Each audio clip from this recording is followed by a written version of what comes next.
అందరికీ నమస్తే. Welcome to social post. నేను మీ Chanakya.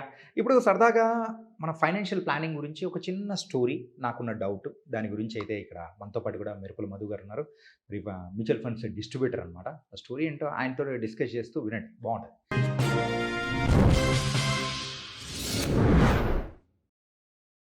Sir hi sir. Hello అండి. సార్ ఇప్పుడు నా దగ్గర ఇప్పుడు 15,00,000 క్యాష్ ఉంది సార్. సో ఇల్లు తీసుకోవాలనుకుంటున్నా. ఒకటి పెళ్ళైంది కాబట్టి సో ఇల్లు తీసుకోవాలనుకున్నా. లేకపోతే ఆ 15,00,000 తీసుకొని ఎక్కడైనా ఇన్వెస్ట్ చేసి రెంటింట్లో ఉంటే బెటర్ అంటారా? ఏది బెటర్ అంటారు? జనరల్‌గా ప్రతి వ్యక్తికి డబ్బు కూడేంత వరకు ఒక ప్రాబ్లమ్ ఉంటుంది. డబ్బు సేవ్ చేసి అదొక ప్రాపర్ లెవెల్‌కి వచ్చే టైంకి ఇంకొక ప్రాబ్లమ్ స్టార్ట్ అవుతుంది. బట్ ఇక్కడ కండిషన్ మీరు అప్లై చేసింది ఏంటంటే పర్సన్ టు పర్సన్ డిఫరెంట్ ఉంటుంది. ఇక్కడ మిమ్మల్ని ఎగ్జాంపుల్ నేను తీసుకోవాలి అనుకుంటే మీరు ఇల్లు తీసుకోవాలనుకుంటున్నారు. 15,00,000 అయితే ఇల్లు రాదు. ఓకే. మనం లోన్‌కెళ్ళాలి. సో మనం బడ్జెట్ ఏంటి ఫస్ట్ ఆఫ్ ఆల్? ఒకవేళ మీరు ఒక 50,00,000 రూపాయలు విలువ చేసే ఇల్లు జనరల్‌గా అయితే అదే రేంజ్‌లో చూస్తాం. 50,00,000-60,00,000 చూస్తారు. 15,00,000 డౌన్ పేమెంట్‌కి అవుతే మిగిలిన 40,00,000 రూపీస్ ఏదైతే ఉంటుందో లోన్ తీసుకుంటారు. ఈఎంఐ వస్తుంది. సో ఈఎంఐ రఫ్లీ మీకు గనుక 9% ఇంట్రెస్ట్ వస్తే 33,400 వరకు మీకు ఈఎంఐ వస్తుంది. ప్రొవైడెడ్ మీరు 10,00,000 రూపీస్ డౌన్ పేమెంట్ చేసి 5,00,000లో ఇంటీరియర్ కంప్లీట్ చేసుకుంటే ఒక మంచి అపార్ట్మెంట్ వస్తుంది మీకు. అరౌండ్ అబిడ్స్ నుంచి కనీసం ఒక 30 కిలోమీటర్ల దూరంలో. రైట్? ఎగ్జాక్ట్లీ మీరు ఈ సిచ్యువేషన్ బయట కూడా ఎక్స్పీరియన్స్ చేయొచ్చు. వెళ్ళిపోతా సార్. మీరు కూకట్పల్లి లాంటి ఏరియాలో ఒక 10 సంవత్సరాలు ఓల్డ్ తీసుకున్న ఫ్లాట్ కానీ తీసుకుంటే 50-55 లక్షల్లో వస్తుంది. దానికి కూడా మీరు డౌన్ పేమెంట్ ప్లస్ లోన్లో వెళ్ళొచ్చు.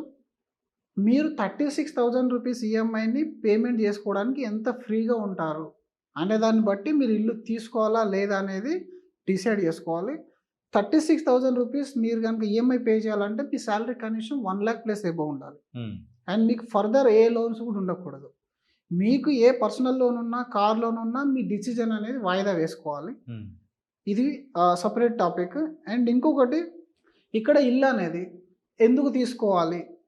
ఒక వర్కింగ్ మ్యాన్ అనే వ్యక్తికి యాక్చువల్గా మొదటి 10 to 15 ఇయర్స్ అనేది జాబ్ రోల్ చేంజ్ అవుతూ ఉంటుంది. ఒక్కొక్కసారి మీ సిటీ కూడా మారిపోతూ ఉంటుంది.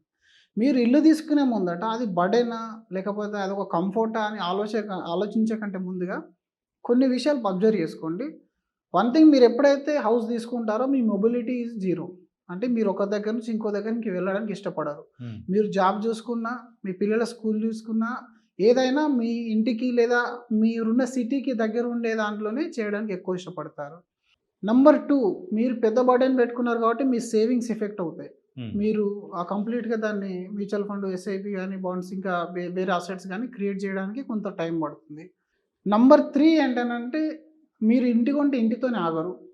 ఇంటితో పాటు ఇంకొన్ని ఖర్చులు వస్తూ ఉంటాయి. Starting from interior, updated car, ఇంటీరియర్తో పాటుగా ఇంకా కొన్ని రకాల ఏదైనా కొత్త పండుగలు అట్లాంటివి మనం చేయాల్సి వస్తుంది కాబట్టి వాటిపైన కూడా మీకు ఇన్వెస్ట్మెంట్స్ అనేది అంతా కూడా డ్రైన్ అవుతూ ఉంటుంది.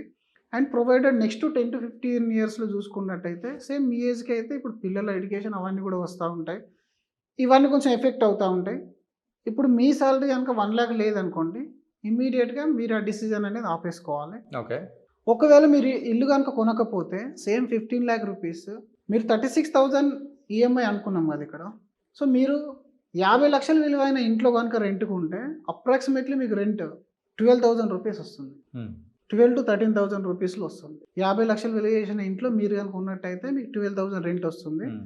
అంటే మీరు ఈ 12,000 రూపీస్ తీసేయండి. 36,000 ఈఎంఐ నుంచి లేదా 33,000 నుంచి 12,000 తీసేస్తే అప్రాక్సిమేట్ మీకు 20,000 రూపాయలు మిగులుతాయి. మీ దగ్గర 15,00,000 ఉన్నాయి, ఇంకొక 20,000. ఇప్పుడు మీరు ఫీల్ అవ్వండి, 10 ఇయర్స్లో మీరు కొనాల్సిన ఇల్లు ఇప్పుడు కొన్నారు, దానికి మీరు డబ్బు కడుతున్నారు. ఎప్పుడైతే ఫుల్ క్లియర్ అయిపోతుందో లోన్, అప్పుడు మాత్రమే నేను ఇంట్లోకి వెళ్తాను అని ఒక చిన్న డిసిజన్ తీసుకోండి. 10 ఇయర్స్ దాన్ని పోస్ట్ పోన్ చేసామనుకోండి, ఐ విల్ ఎక్స్ప్లెయిన్ యూ. ఇప్పుడు ఈ 20,000 రూపీస్ పర్ మంత్ మీరు ఎస్ఐపి కనుక చేసినట్టయితే 12 నెలలకు మనం ఎంత చేస్తున్నాం? Approximately 2,40,000 rupees per year saving చేస్తున్నాం. 2,40,000 రూపీస్ 10 ఇయర్స్, 24,00,000 రూపీస్. ఎగ్జాక్ట్లీ మీరు ఎస్ఐపికి 10 ఇయర్స్లో మీ అమౌంట్ డబుల్ అయ్యే ఛాన్స్ ఎక్కువ ఉంటుంది. 24,00,000 రూపీస్ బికమ్ 48 to 50,00,000 రూపీస్. మీరు మళ్ళీ 15,00,000 కూడా మీ దగ్గర డౌన్ పేమెంట్ ఉంది కదా, దాన్ని మీరు లంసమ్గా ఇన్వెస్ట్మెంట్ చేస్తారు. విత్ 12% రిటర్న్ ఇస్తే లేదా మీకు ఎగ్జాంపుల్ బాగా ఈజీగా ఉండడానికి 15% రిటర్న్ తీసుకోండి. మీ అమౌంట్ అనేది డబుల్ అవ్వడానికి ఇంతకుముందు ఒక ఫార్ములా చెప్పాను. 72/15 అరౌండ్ 5 ఇయర్స్కి మీ అమౌంట్ అనేది డబుల్ అవుతుంది. 10 ఇయర్స్లో మళ్ళీ డబుల్ అయిన అమౌంట్ మళ్ళీ డబుల్ అవ్వాలి. అంటే 15 lakh rupees బికమ్ 30, 30 బికమ్ 60.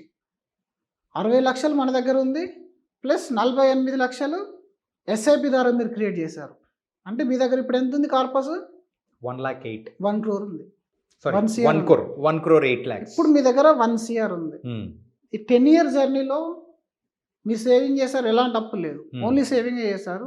మీకు ఎనీ టైం మీకు ఏదైనా ఎమర్జెన్సీ వచ్చినా మీ దగ్గర ప్రాబ్లం లేదు, ఎందుకంటే కొంత అసెట్ మీరు క్రియేట్ చేసి వచ్చారు, దాంతో క్లియర్ అయిపోతుంది. అండ్ మీరు తీసుకోవాలనుకున్న ప్రాపర్టీ అప్రాక్సిమేట్లీ ఈరోజు 50 లక్షలు ఉంది అని అనుకుంటే ప్రాపర్టీ అనేది 7 to 8% రిటర్న్లో గ్రో అవుతూ ఉంటుంది. ఇప్పుడు 7 to 8% రూపాయన గ్రో అయింది అనుకోండి, ప్రతి అసెట్ కనీసం 10 సంవత్సరాల్లో డబుల్ అవుతుంది. అంటే 50 లక్షల్లో మీరు లోన్ పెట్టి తీసుకోవాలనుకున్న ఏ ఇల్లు ఏదైతే ఉంటుందో అది 1 CRకి వస్తుంది. అప్పటికి 1 CRలో మీరు జీరో అంటే ఇంట్రెస్ట్ ఎలాంటి అప్పు లేకుండా మీరు ఆ ఇల్లు కొనేయచ్చు. నంబర్ 2 మీ దగ్గర ఇంకొక ఆప్షన్ ఉంది. మీరు 30%, 40% అమౌంట్ డౌన్ పేమెంట్ చేసేసి 40 లక్షలు మీరు డౌన్ పేమెంట్ చేసి మళ్ళీ 60 లక్షల రూపాయలు లోన్ తీసుకోవచ్చు. 60 లక్షలు లోన్ తీసుకున్నప్పుడు అప్పుడు ఒక 40,000 ఈఎంఐ వస్తుంది. But compare to current salary 36,000 EMI is a burden. And after 10 years even 40-50,000 rupees EMI is very easy. Okay. And మీ దగ్గర 40 లక్షల డౌన్ పేమెంట్ చేయగా మళ్ళీ 60 లక్షల కార్పస్ క్రియేట్ అవుతుంది. 60 లక్షల కార్పస్ అని అంటే మీకు 30,000 రూపాయలు ఎస్డబ్ల్యూపీ స్టార్ట్ చేయొచ్చు. అంటే మీ కార్పస్ అలాగే ఉంచుతూ నెల 30,000 రూపాయలు మీరు కార్పస్ నుంచి సిస్టమేటిక్ విత్డ్రాల్ ప్లాన్ ద్వారా చేసేయచ్చు. దాంతో ఈఎంఐ అనేది కూడా దాంతో ఈఎంఐ పేమెంట్ చేసేయచ్చు. దీనివల్ల ఏమైంది, ఒకటి మీ 60 లక్షలు మీరు టచ్ చేయట్లేదు. మీరు ఎస్డబ్ల్యూపీ స్టార్ట్ చేసిన తర్వాత కూడా నెక్స్ట్ 10 years చూసుకుంటే ఓవరాల్గా 20 years మీరు చూసుకున్నట్టయితే మీ 60 లక్షలు మళ్ళీ 1.2 CR అవుతుంది. ఇది ఎస్డబ్ల్యూపీ పెట్టుకున్న తర్వాత కూడా అంటే మీరు ఈఎంఐ ఫ్రీగా కట్టేశారు. ఇల్లు మీకు ఎంతలో సొంతమైంది? 40 లక్షల డౌన్ పేమెంట్లోనే సొంతమైనట్టు. మీరు 55 లక్షలు పెట్టి ఈ రోజు కొనాల్సింది 10 సంవత్సరాల తర్వాత 40 లక్షలనే కొనగలిగారు. Okay. This is the power of financial planning. This is the power of యాక్చువల్గా ఈక్విటీ. మీకు ఈ క్యాల్కులేషన్ తెలియాలి, కానీ మిమ్మల్ని ఆపేది క్యాల్కులేషన్ కాదు, సెంటిమెంట్స్. ఇక్కడ ఏపీ తెలంగాణలో మనకేంటనంటే ముందుగా ఒక ఇల్లు అనేది ఉండాలి మీకు, లేకుంటే సొసైటీలో రెస్పెక్ట్ అనేది రాదు. ఆ సొసైటీకి మీరు ఎప్పుడైతే సొసైటీని మీరు సెల్ఫ్గా తీసేసుకొని మీరు లాజిక్స్ అన్నీ మర్చిపోయి ఇన్వెస్ట్మెంట్ సెంటిమెంట్ మోడ్లో వెళ్ళిపోయి ఇల్లు తీసుకున్నారు అనుకోండి. ఇప్పుడు పార్ట్ 1 అయిపోయింది, పార్ట్ 2 తీద్దాం. ఈ పార్ట్ 2లో మీ దగ్గర ఉన్న డౌన్ పేమెంట్ ఇస్ 0. రెండోది మీ దగ్గర ఇంటి ఈఎంఐ స్టార్ట్ అయిపోయింది. ఒక 2 years తర్వాత మీకు జాబ్ పోయింది, మెడికల్ ఇష్యూ లేదా ఇంకేదో ప్రాబ్లమ్స్ అని జాబ్ పోయింది. ఇప్పుడు మీరు ఇంటి ఈఎంఐ కట్టాలి, అదే పెద్ద బర్డెన్ మీకు. ఆ 2 సంవత్సరాలు అసలు ఎలా గడవాలి? పోనీ మీ దగ్గర ఏమైనా సేవింగ్ ఉంటుందా అంటే మీరు ఇంటి ఈఎంఐ 36,000 కడుతూ బైక్ కార్ ఈఎంఐ కడుతూ ఇంకా సేవింగ్ చేయడానికి మీ దగ్గర స్కోప్ 0. అంటే మీ దగ్గర సేవింగ్స్ కూడా 0 ఉంటాయి. ఐదర్ మీరు పర్సనల్ లోన్కైనా వెళ్ళాలి, లేదా క్రెడిట్ కార్డ్ అని స్వైప్ చేసుకోవాలి ఆ 2 years. ఓకే. నిజానికి ఎంతమంది జాబ్ అయిన తర్వాత లోన్ ఇచ్చే వాళ్ళు ఉన్నారు? చాలా రేర్, ఉండరు. సో గోల్డ్ లోన్ మీరు తీసుకోవాలి. ఎన్ని టెన్షన్స్ క్రియేట్ చేసుకున్నాం మనం. మన దగ్గర ఇల్లు ఒకటే ఉంది, మనశ్శాంతి లేదు, ఇంట్లో సరిగా ఉండలేము, మనం సరైన ఫుడ్ తినలేము. ఎందుకంటే ఈ టెన్షన్ మొత్తం మీద పడింది మనకు. అదే ఈ డిసిజన్ మీరు పోస్ట్ పోన్ చేయగలిగారు అనుకోండి, ఒక 5 years తర్వాత సేమ్ మళ్ళీ మీకు జాబ్ అయింది. ఒక 5 సంవత్సరాలు మీరు సేవ్ చేశారు. 5 సంవత్సరాల్లో మీకు 15 లక్షలు 30 లక్షల రూపాయలు అయింది. ప్లస్ మీరు ఎస్ఐపి ద్వారా కూడా సేవ్ చేస్తున్నారు. అరౌండ్ 2 lakh rupees సేవ్ చేసుకున్నా కూడా అదొక 10 లక్షల రూపీస్. 10 లక్షలు అంటే సేవింగ్స్ ఇంక్రీజ్ అయితే ఒక 13 lakhs అయింది. విచ్ ఈజ్ మన దగ్గర ఆల్మోస్ట్ 30-40 lakh rupees అమౌంట్ అనేది ఈరోజు అవైలబుల్ ఉంది. మీకు ఎంత అవసరం? నెలకి మీ రెంటల్ పేమెంట్ చేయాలి ఒక 12,000 rupees, ప్లస్ బయట ఖర్చులు ఒక 30,000 వేసుకోండి. అంటే 40,000 rupees కావాలి మీకు. 5 సంవత్సరాల తర్వాత జాబ్ అయింది, మీ దగ్గర 40 లక్షలు ఉంది, మీకు 40,000 రూపాయలు కావాలి. 40,000 అంటే సంవత్సరానికి 4.8 lakh rupees కావాలి. మీరు ఒక 2 సంవత్సరాలు 4.8 lakh rupees తీసేశారనుకో 40 లక్షల నుంచి, ఎంత తీస్తారు? మహా అయితే 9 lakhs తీసేస్తారు. అయినా మీ దగ్గర కార్పస్ ఎంత ఉంటుంది? స్టిల్ 30 lakhs 29 lakhs ఉంటుంది. అంటే మీరు 2 సంవత్సరాల జాబ్ చేయకున్నా సరే మీ ఫ్యామిలీకి ఎలాంటి ఇబ్బంది ఉండదు. మీరు కనుక ఈ సెకండ్ థాట్లో వెళ్తే, ఫస్ట్ థాట్లో వెళ్తే మాత్రం మీరు ఇల్లు అమ్మేస్తారు. ఓకే. ఇల్లు మొత్తం అమ్మేస్తారు. ప్లస్ మనశ్శాంతి కూడా ఉండదు.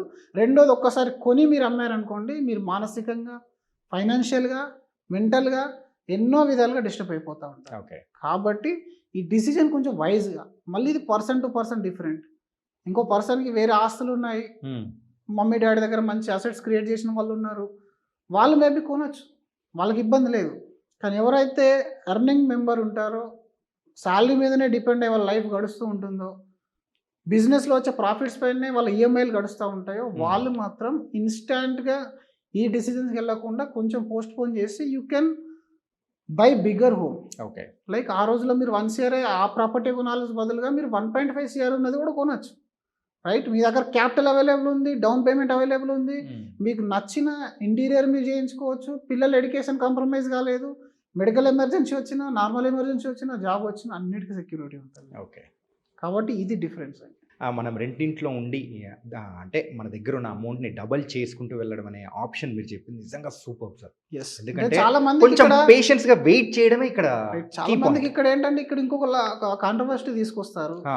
మీకేం తెలుసా అండి రెంటిల్లో ఉండే కష్టాలు, ఓనర్ వచ్చి డబ్బులు అడుగుతా ఉంటాడు, పిల్లల్ని గట్టిగా అరవనివ్వరు, ఇవన్నీ చెప్తారు. నిజానికి ఇవన్నీ ఓవర్ ద లైఫ్‌లో అందరూ అనుభవించాల్సిందే. ఇప్పుడు మనకు నచ్చినట్టుగా మన ఉద్యోగం ఉంటుందా?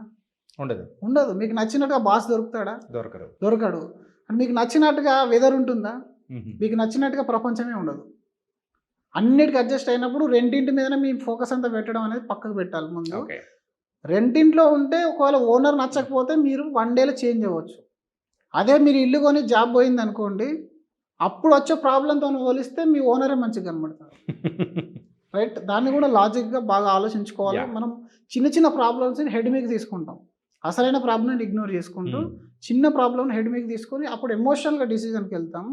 బట్ లైఫ్ అనేది ఎక్కడ ఇబ్బంది ఎక్కువ ఉంటుందనేది మీరు ఆలోచించుకొని డిసిజన్ తీసుకోవాలి. కష్టాలుంటాయి, రెంటింట్లో కష్టాలుంటాయి.